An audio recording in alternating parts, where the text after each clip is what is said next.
Hey guys, just enjoying being in the middle of a beautiful meadow, literally, physically sitting in the middle of a beautiful meadow. I wanted to make a little video about beliefs and dreams and the power behind belief in my life and why I find it so important. When I was a kid, like many of us, I was extremely stimulated by movies, film, and I'm not a fan of many of the movies that are thrust upon us, but I'm also a fan of how they can open up doorways to things and ideas within our consciousness. And it's very funny because as a child I really loved a few different movies, and I loved The Lion King as an animation and stuff like this, and here I am in Africa, and this ties in to what I'm about to say. I really loved a movie called Robin Hood, Prince of Thieves when I was a child, Kevin Costner movie. And I used to say, I am going to go and build a village. As a child I would say that, and everyone would be like, oh, yeah, you're going to build a village, of course you are, because that's what governments do. People don't build villages. But I did say it would be a village of tree houses. However, I have not done that, but I have built a village nonetheless. And I do aim to build tree houses in time, which you'll see with our forestry project, a means to use ecotourism to protect the forest whilst creating minimal habitat damage, and also being able to have persons who can come and can stay there and work in, my thing is on there, can stay in the forest and do the work that they do, volunteering. So there was another movie, and this one is an important one, and it was The Ghosts and the Darkness. Now this, if you haven't seen it, it's a true story, and this true story speaks of John Patterson and follows his book about the man-eaters of Tsavo. And it's a great movie. It's about two man-eating lions, a true story, and the damage they did whilst the lunatic railway was being built, which was a railway between Kenya and Uganda, which was a colossal waste of time and money, and also very intrusive upon the Maasai land. Now, what happened was John Patterson came as an engineer and a military man to help build a section of this lunatic railway, was the nickname it got, this section of railway for a steam train, and it's in a place called Tsavo. Now Tsavo is only around just under 2 hours away from Featherstale by road. If you went in a straight line, it's even less. Tsavo's Kenya, Featherstale's Tanzania, but we're right on the border. So this story was phenomenal, and still to this day there's a lot of different questions and ideas behind it. But basically there were a two-male coalition of lions, and they came to where this railroad was being made, and it's the only time in recorded history anything like this happened.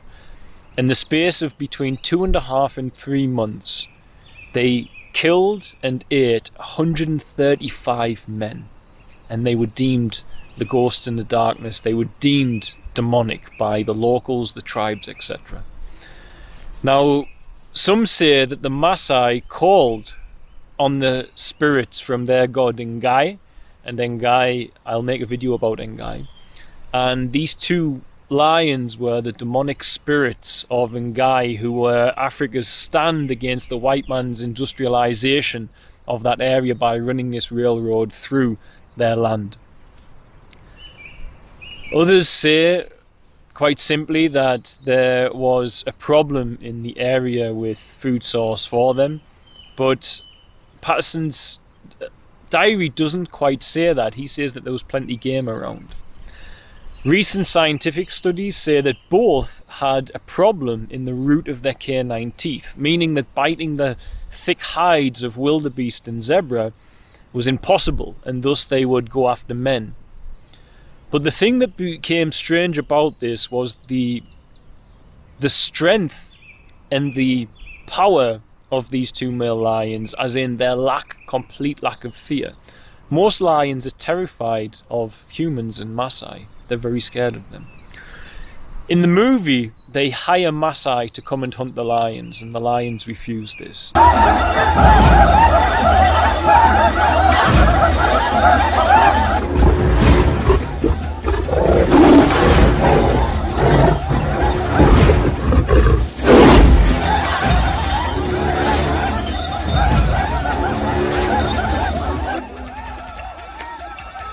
In real life, this didn't occur, but the Maasai did, in real life, refuse to fight and hunt these two lions, saying that they are not lion, they are spirit. Maasai, of course, famed the most fearless warriors in Africa and the greatest of lion hunters. That's why in the movie they call them in. The idea that their teeth were weak meant that they came to eat the humans, but because they could bite into the human. But they would eat these people in among where the others were. Imagine, like, every night, multiple times they were coming, sometimes taking two men, killing them outside the tent and eating them and licking their skin off them outside the tent where other men were. Totally fearless, unbelievable. They even came to the train station and attacked I forget the name, one of the British missionaries who was there, and he got away with a claw mark down his back. He survived, but his friend died who was with him at the train station. These things were fearless on a rampage. So this is the story about them. It's a very interesting story. The book is there, the movie's there. And eventually Patterson killed them, and they were phenomenal in size, 9 foot long. They were... One of them, it took something like 8 bullets to bring him down. The other one was a high-powered rifle. He was hit twice with a high-powered rifle, once in the back end, and he left. Then he came back, and according to Patterson's account, he was stalking Patterson, who had shot him. Just an unbelievable story that these lions did that. Now, you get man-eaters. There are man-eaters in Tanzania, and they have to deal with them, etc. But never was a massacre like this occurred off the back of lions in recorded history. It's an amazing story. But for me, the important thing is, from this movie, which I adored, I would also say, I'm going to go and live there. Which is but a small distance away. Tsavo to Featherstale, very small distance. I said I would go to live there. I said I would also spend time with that amazing tribe in the movie who I knew very little about, the Maasai. At the time, as a child, I knew nothing about them. But my heart honestly believed that I would go and do that. It honestly believed, and that's what I wanted to do, that I wanted to go to Tsavo and live and that beautiful countryside, and also get to know this amazing tribe who was so fearless that they would walk face on with these lions, which is exactly what they do. Even if not to kill, just to try and scare them off the food, to steal something and come away. I believed it. As a child, I believed it. And it just makes me question and wonder about the metaphysics of it all. It makes me wonder about the doorways that open off the back of that belief, that your highest purpose, maybe it's not set in stone, maybe it's constructed. Or maybe it is set in stone and these things that you see are an alert to your soul that that's where you're heading. Or maybe based upon the early childhood dreams of your heart. And the belief that you put behind them, belief is so important. Maybe it's your highest good is constructed around that, off the back of your own consciousness and external metaphysical influence. Or maybe it's pure coincidence. But what I can say is, funnily enough, on occasion, things as a child that I said I would do have occurred. Another thing I said is, I said I would have a massive pack of dogs. I said that. And everyone said, no, you won't. And yet, here I am. My own personal security dogs total 8 at my home.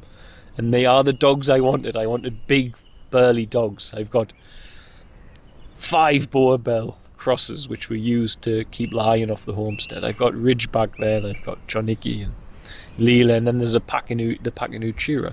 The things I said I would have, and I believed it. When I was a kid, I properly believed it. I'm going to have that. I have them.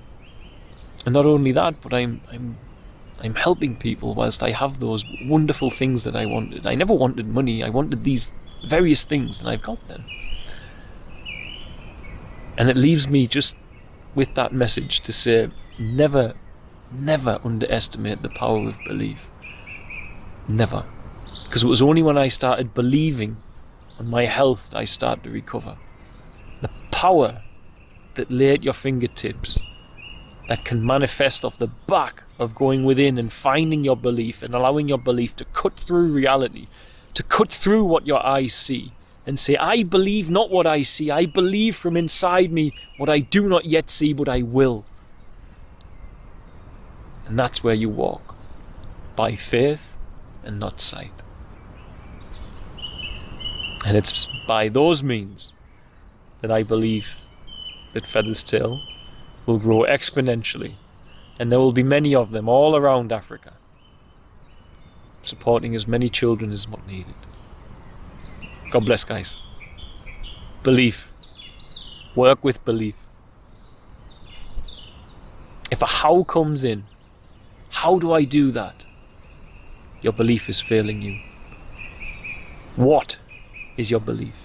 Hows, they'll take care of themselves. Big love. Bye.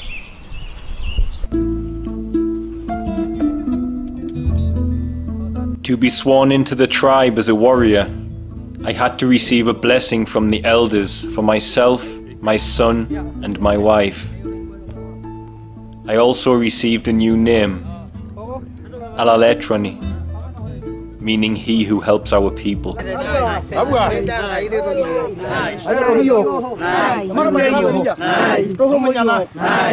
Angkai na mera hiyo, mera hiyo angkai ya.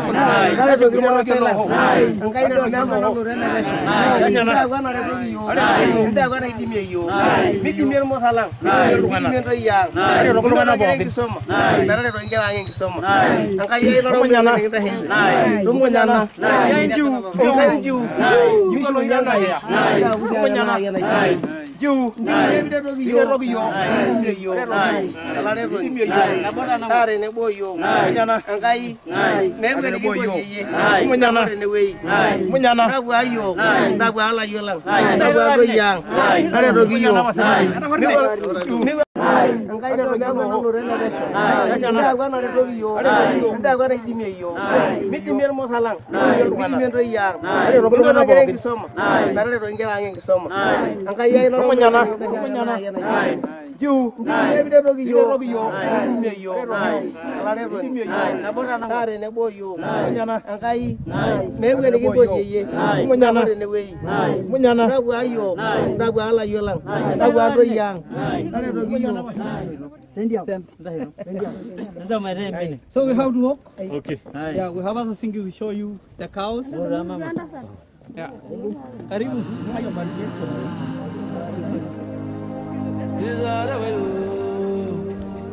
The overwhelming honor and sense of belonging I have felt during and after this ceremony is something I will struggle to describe for the rest of my life. To belong to a tribe with its roots as ancient and peaceful and at the same time ferocious as that of the Maasai tribe has filled a yearning deep in my soul, a yearning I never even knew needed to be quenched.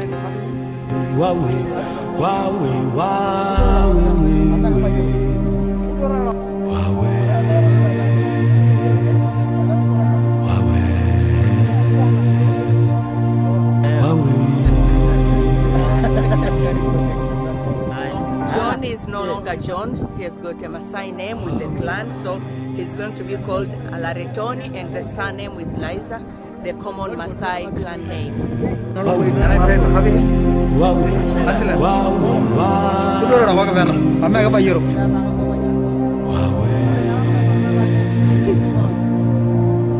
So, I am now officially welcomed into the Maasai as a Maasai.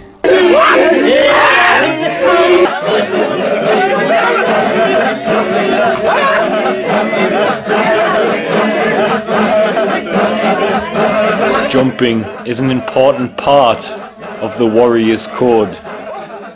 The higher a man can jump, the stronger he is perceived by the tribe. The higher a man can jump, the less dowry he will have to pay for his wife. In the current times, tribes often have jump battles to determine which of the warriors will be the strongest among them without entering combat.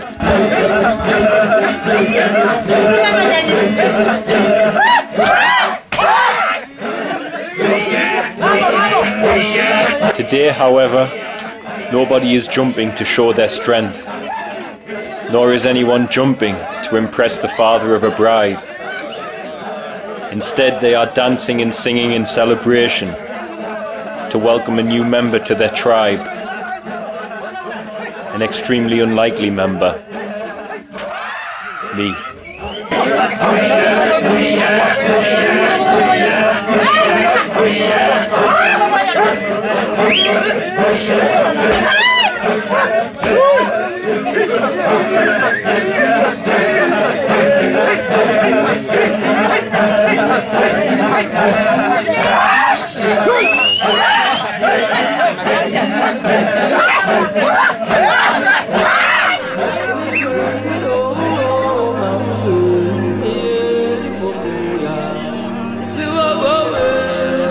There is a quote that reads, "Diversity creates healthy tribes, and a healthy tribe gives your life resiliency, richness and flavour. Find your tribe and love them hard."